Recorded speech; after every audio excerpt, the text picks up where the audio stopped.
How about it for the great John Rothmann, everybody? Yeah. You'll have ample opportunity to ask me everything. Yes, we will. Thank you. Ample's not a dingable word. You know it, John. I just want you to know I'm listening, Mark and Kim. I I'm appreciate listening very that. carefully. You are you're a terrific fan favorite, so this is utter exploitation that we have you on regularly, but I'm delighted. I enjoy it. Feel free to exploit me anytime. Well, so I Hello. want to ask you today, oh great one. I want to ask you about Senator Diane Feinstein. Now, before you answer, I want to share with you and others, and as I say, you probably have seen this, but, you know, she's just returned to Capitol Hill, her vote critical, of course. And 89 years old, her physical and mental capacity has deteriorated in recent years. That happens. That doesn't mean that she's over some red line, although she might be, John, you know. She's been escorted by staffers, you know, and she, you know, entered with a wheelchair and all this kind of thing. But then now she's able to stand on her own 2 feet. She was on the floor for the vote and then off the floor, as you know, a couple of minutes later. And then she was coming off an elevator and she was sitting in a wheelchair flanked by staff. And a reporter from Slate asked her how she was feeling. "Oh, I'm feeling fine," she said. "I have a problem with the leg." Another reporter said, "What's wrong with the leg?" She says, "Well, nothing that anyone's concern that's anyone's concern but mine." When the fellow reporter asked her what the response from her colleagues had been since her return, the conversation took an odd turn. "No, I haven't been gone. You should follow the..." There's a pause. "I haven't been gone. I've been working," she said. When asked whether she meant that she'd been working from home, she turned feisty. Quote, "No, I've been here. I've been voting. Please, you either know or don't know." After deflecting one final question about those comments and about others who've called on her to resign, like Ro Khanna, for example, she was wheeled away. She has been voting, John, for the past week in Washington, and her votes have been critical in, you know, Judiciary Committee approval processes, et cetera. My question to you, and I've asked it before, but now hearing this exchange and sort of witnessing her upon her return to the Capitol, what is your position on Diane Feinstein and what should happen? It's very sad. Everyone should understand, whatever our individual positions may be, she's not going anywhere as long as she wants to sit there. There's no way to remove her from her position. This is not the first time we've had someone in Congress with failing mental acuity. But I have to say that no one at this point is going to do anything to try to remove her. And there's no way they can, short of the Senate expelling her, which they're not going to do. And so it is. Should there be some kind of age limit on public service like this? No. Or no, I don't believe that. Every person has to be judged individually. The tragedy with Diane Feinstein is she was, and I want to put that in the past tense, brilliant in what she did. Even when I had disagreements with her, she was always available. I could talk to her. No one can talk to her now. She's completely staff protected. That in itself says everything. It is clear that Governor Newsom does not want the seat vacated. He wants to see her remain. It is clear that even her most vigorous potential successors are not calling for her resignation. And all I can say is there's a comment here from in the chat room from Brian. She's incapable of removing herself. I don't know whether that's true or not, but I can tell you she clearly isn't going anywhere until her term is over or something tragic happens. Well, I think the notion or the implication to that comment and behind that comment is she doesn't want to remove herself, it wouldn't seem. And this is the other thing I wanted to ask you about. There are a lot of staffers and the administrative world around Diane Feinstein that have an interest in her remaining as well. Isn't that there's right? no question. I will tell you, I had the opportunity to work for an elected public official whose I will say his mental acuity and his ability to function was severely limited. My job was to make sure that he functioned until the very end, and I did. And I say that respectfully, but clearly and precisely, because that was my job. And that's what the Senate staff job is, to make sure that the person you work for is protected and able at least to cast the votes. Diane Feinstein is not going to do anything she wouldn't normally do in terms of votes. It's very clear. And so what the Democratic majority is saying is keep her in place, keeps the Judiciary Committee going, keeps the judicial nominees being approved. And that's the decision they've made strategically. That doesn't obviate the fact that it is a personal tragedy to see a woman of such strength and determination. And I've followed her political career since she first ran for the Board of Supervisors in 1969. I've known her. My family has known her for years. Her father, I've known all three of her husbands. It's tragic, and no one should end up this way. But she has a staff to protect her. They know what they're doing, and she will continue to perform whatever function is necessary for the balance of her term, or as long as she sits in the seat. Well, she'll continue to vote as necessary. I don't know if she'll perform every function as necessary, right? But that's all that matters.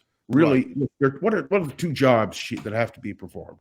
One is that she votes, and number two, that constituent services are maintained. There is not an elected public official who really does constituent services. Those are done by members of the staff. And as long as there is a chief of staff in her office who can keep that function going, and as long as, forgive me for saying this, as long as she can be wheeled in to vote, she will continue to function. Doesn't mean she's fully functional as a senator, but let me remind you, there are other members of the United States Senate who theoretically are fully functional, who don't do their job particularly well. So sometimes you wish that others were not fully functional. You're right. Unlike radio talk show hosts who continue to do their job brilliantly. There you are. So, John, let me ask you about what's going on in the Bay Area with this controversial case involving the Walgreens security guard who shot a shoplifter. This is after a physical altercation that had preceded it. Where are you on this thing? Now, Brooke Jenkins, again, to review. I know you know that, but just to review for those who might just be joining, she's declined to prosecute, and there was a lengthy deliberation. They looked at the video, they examined the law, and she's saying that the security guard was within his rights to discharge his weapon. Now, supervisors in San Francisco are asking for state and federal help, meaning for separate review of these same facts. Where are we on this? Well, it's very simple. If the district attorney doesn't press charges, no charges are pressed. What Aaron Peskin said is absolutely correct. If you want charges pressed, it has to be done either on a state basis or a federal basis. There will be an investigation. This is a tragedy, and I want to reflect on something.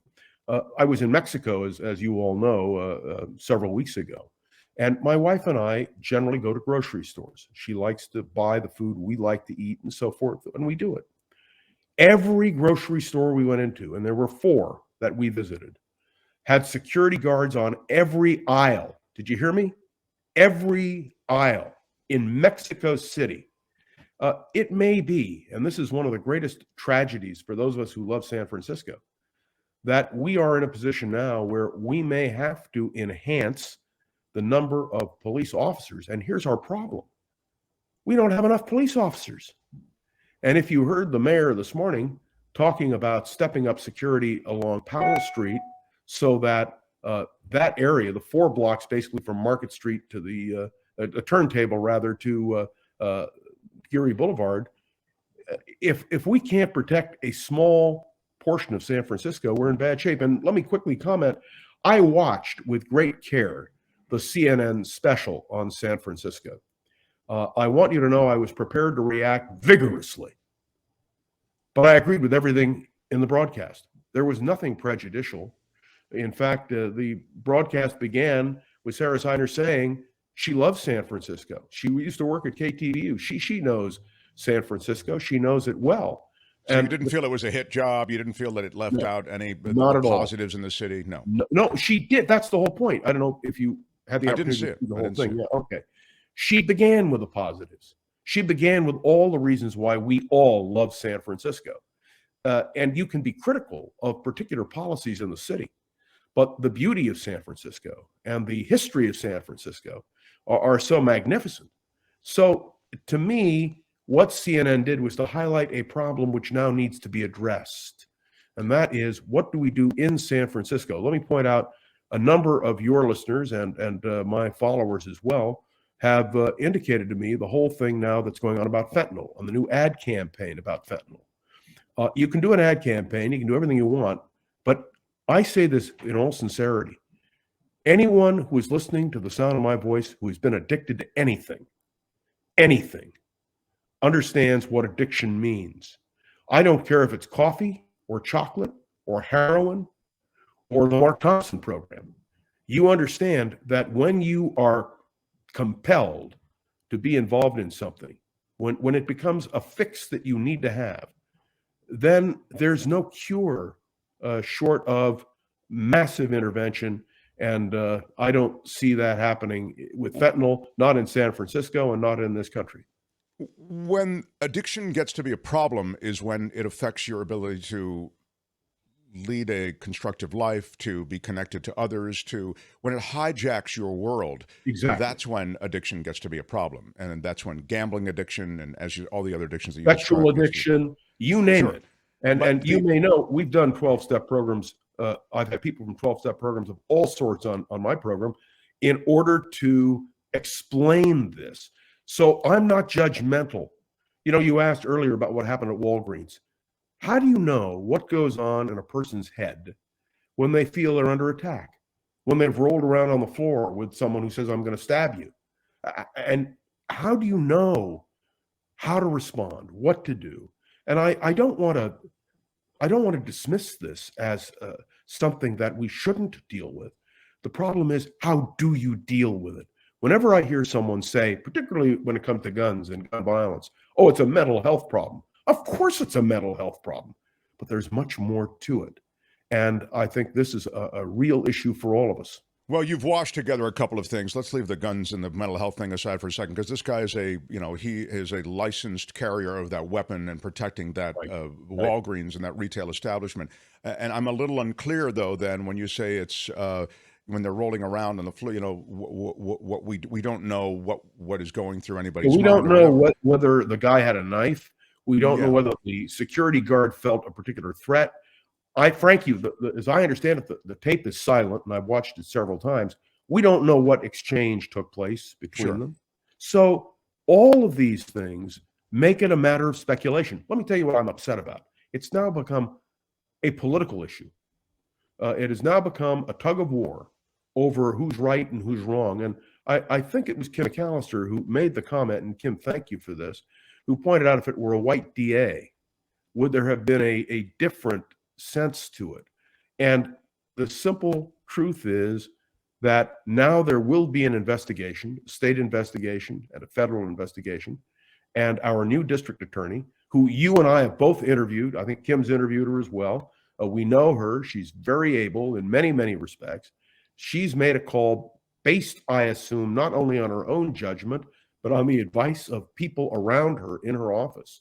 And bringing a potential case, you better have all your ducks lined up, so to speak, because otherwise it's even worse. But you know what else it's demonstrating to me? I think our elected public officials, in many cases, are in no-win situations. You can't win if you do, and you can't win if you don't. Well, that's what Kim was saying. There's just no way out of this. And Kim is absolutely right. Do you think that this sets Brooke Jenkins up to be constantly questioned over every little thing? I mean, if there's some other investigations, well, I don't know. I mean, how much do we trust our elected officials if we say, we want you to do this job, we think you can make these choices, and then second guess them at every turn? It kind of hamstrings their ability to do the job in the first place. Whenever you're an elected public official, that's what you face. But let me tell you what no one has talked about, and that is the possibility of a recall against Brooke Jenkins. I think that is entirely possible if outrage builds and if a base builds, because there is a deep division in this city. So, they won't successfully recall her, though. That wasn't what I said. No, I know. I get it. You're just saying that. And in a way, In a way, John, don't you think that's just another plank in the construction work that's done against San Francisco? Look, they can't. They recall somebody every 18 months. They recall their DA. They can't decide. These progressive soups, when they get a tough DA in there, they try to override the DA. That's what's happening right now. These are progressives who, and again, I consider myself progressive in so many cultural ways, but all of a sudden, but I'm tough on law and order. And I'm sick of the city being, withering under all of this violence, public defecation, public urination. There's a graffiti, vandalism everywhere. It's outrageous, John. You finally get a DA in there who seems like she's cracking the whip, and what do the soups do? They override her or want to. I want to make one quick statement. This is not a matter of progressive. This is not progressive politics. What we're seeing in San Francisco is retrogressive, not progressive, and it needs to be called out. And our public officials have to be able to do that. We will see when there is an investigation, and I would point out to you, it is not unusual in cases where civil rights are involved for federal and state officials to conduct an additional investigation. We've seen that in numerous cases that we've talked about on your program, on my program, right here. So all I can say is it is a really interesting discussion, and I will be interested in what the Board of Supervisors does at its next meeting. It's on their discussion for a vote, and I want to see what they do and how they justify what they do. Last minute or two with John Rothmann, I want to turn to the debt and the debt ceiling and this insanity that goes on, the kabuki theater of not wanting to raise the debt and letting us go into default. Although I must say that there's a ridiculousness now to our politics, is what I was going to say. That sort of scares me in new ways. When you see the former President Trump on that town hall talking about letting us go into default. These are people who are more concerned with owning the libs. Mark, what was more hypocritical, he said, of course, I wouldn't have done it if I was president. But now that I'm not president, well, who cares? I mean, right. That was a moment of honesty, actually, But I think I'm the most honest human being, perhaps, that God ever created. Well, I don't know about that. That was the one moment of honesty. But I'm asking you, to handicap the outcome. When I say handicap the outcome, I'm not just asking you, will we default, won't we? I mean, I'm happy to hear your opinion on that. But I'm also asking you about concessions, how you see Democrats in the form of Joe Biden and his administration actually caving on certain things that you wouldn't think Democrats would typically cave on. I'm talking about many of the programs that, fight child poverty and things like this that I feel that they could actually message around. Go ahead. I don't think they'll cut those programs. I think what they're going to do is to take a look at a lot of things that came about as a result of COVID and the additional money that was spent, and a lot of money wasn't spent and cannot be redirected. But we shouldn't be in this situation. When you stop and you think about the great wealth of this country, and I mean the vast wealth of this country, to think of us in the position of potential default is obscene. So I'm going to tell you, they're going to come to a resolution. We will not default. The Democrats and Republicans agree on that. Joe Biden is cutting his trip short. He's going to skip Australia and he's going to come back to the States to continue the negotiation. But there is a more immediate problem. We have to decide what we're going to do. We have not raised today the question of the 14th Amendment, which includes the whole question. And could that be an option? But there is yet another question, and that is when the federal budget is constructed, is there going to be a team effort in this? Are there Republicans who are willing to reach across the aisle? And yes, are there Democrats who are willing to reach across the aisle? We have always had these problems, the partisanship, particularly as we approach 2024, is just escalating. So I think the bottom line is the debt will be raised, and the debt limit will be raised, and our debt is going to continue to go up. And unless people hit that button and contribute to the Mark Thompson program, smashed it with your iron rod. Yes, I don't want to trivialize. I don't want to trivialize, but I want. No, it's but you know what? In a way, you can be jocular around it, because jocular would be a ding word, I suppose. Because the reality is that it's stupid. It's stupid. We've spent this money already. I mean, it was spent by and these debt issues both involve Biden and also Trump. So the idea and somehow also Obama, and Right. also Bush, and Thank also Clinton, and also Bush, and you can go all the way back. I have a question for you. I know we don't have time, but I'm going to ask it anyway. I have always favored a very conservative notion, and that is the penny tax, that there should be a penny out of every dollar that is taken, isolated, to pay off or at least to cut back the national debt. I still think that makes great sense. I don't think it's a conservative idea or a liberal idea, but I think it makes a lot of sense because we are mortgaging our children and our grandchildren and their future lives. And it hurts America. The best thing we can do is to try to get our fiscal house in order in a way which hurts the fewest number of people possible. And let me just point out, it's not just a federal problem. San Francisco is running a massive deficit, almost $300 million. And, you stop and you think, it's not just San Francisco. Look across the country at the amount of money that is being accumulated in terms of debt. Take a look at California. We had a massive surplus a year ago. And you may recall, Mark, you and I talked about it. I said, we don't have a surplus. Right. The surplus is imaginary. We need to begin now putting our fiscal house in order. And what is Gavin Newsom, the governor of California, now having to do? Scurry around and say, well, I guess we don't have the massive surplus, so we better start dealing with a deficit. It is an ongoing problem. It is not a partisan problem. It is a problem which has to be faced not only on the federal level, the state level, and the local level, but frankly, for all Americans everywhere.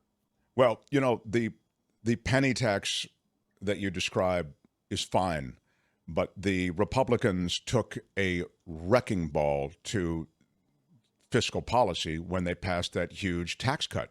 Really? That's an immense, really? Sure, an immense. Do you really think that? Of course, it's true. Right. The Republican Party isn't a party of fiscal responsibility, and for them to claim it is ludicrous. But the Democrats also have spent money. But let me explain to you. Constituents come to the government. They say, we have to deal with this, and immediately we do it because we have to be responsive to the people who elect us, and we also have to be responsible for the needs of the people. So it's a serious conundrum. So this Conundrum's a ding word. Yes. All right. I was trying to keep my ding words to the minimum. John, you'll sit there, please. Let me just point out, I had ample opportunity to use more ding words. Kim, did you hear that? Yeah, John, sit there and please, if you would, focus. I hear you. Take this moment, and I thought I had something for John, don't we? No? Oh, yeah, we do. Receive the royal scepter. Receive the royal scepter. But John, now, wait, now. And mercy. Receive the rod of equity and mercy. There you go, John. You received you have my blessing. John Rothmann too, huh?